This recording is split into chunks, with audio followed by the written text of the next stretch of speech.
A lot of celebrities and a lot of people lose their ability to communicate with normal people. And it's because they get to a point where they don't have to engage and respect someone else's thoughts and respect, because it's all about them and people are around them and laughing at jokes that aren't funny. It's yes. It's yes. And I had those people around, so I know. And I thought, oh, I must be the funniest dude ever, because everyone's always laughing at everything I'm saying.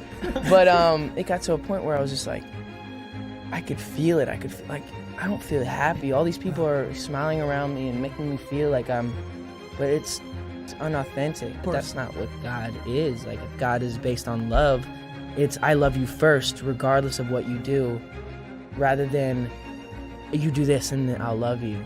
Does that make sense? He loves you no matter. He loves you no matter what. Yes. Yeah, it doesn't mean you can go do what you want, but it's like you've developed a relationship with God, so that you don't want to do that other stuff. Yes. And you don't want to be judgmental. You don't want to hurt people because you're like, oh, like God loves me.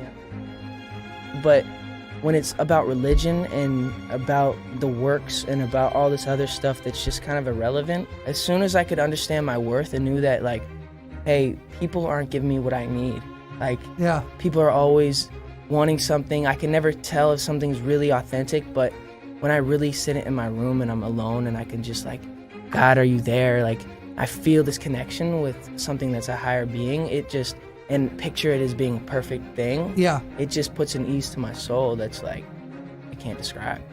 I think, sometimes as challenges come at us in all shapes and sizes, sometimes it's reflecting on the blessings in our life that get us through those chapters. And so, sometimes it's like, if someone who I'm is going through some stuff and I'm dealing with whatever issues I'm dealing with on a day-to-day, like thinking back to, wow, like I prayed for a wife. I wanted, that consistency in my life. And here I have this beautiful blessing in my life that often can just be overlooked because we're just, living together day by day, and, challenges come up and insecurities come up, and you start to kind of take for granted the person that is with you. But if you can remember, like, hey, I prayed for this moment, I prayed for this person, and here they are.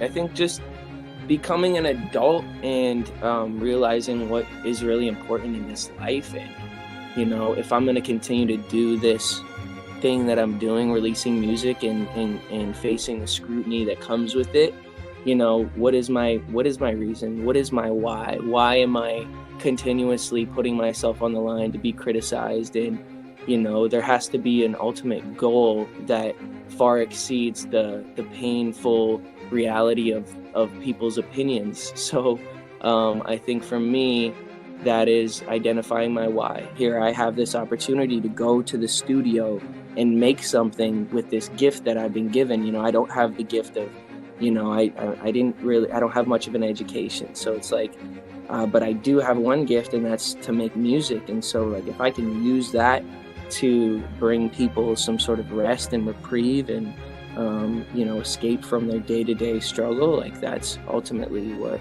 I want to do.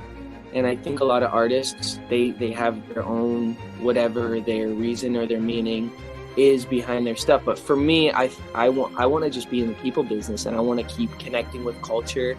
And as long as people want to hear from me, then I want to continue to give them records and content and whatever that looks like. And so, like, I want to keep evolving with the times, and I want to keep being connected to what people are into, and I just want to continue to grow as an artist and give people what they want, but also make sure that it is connected and makes sense to what I'm going through and that kind of whole thing.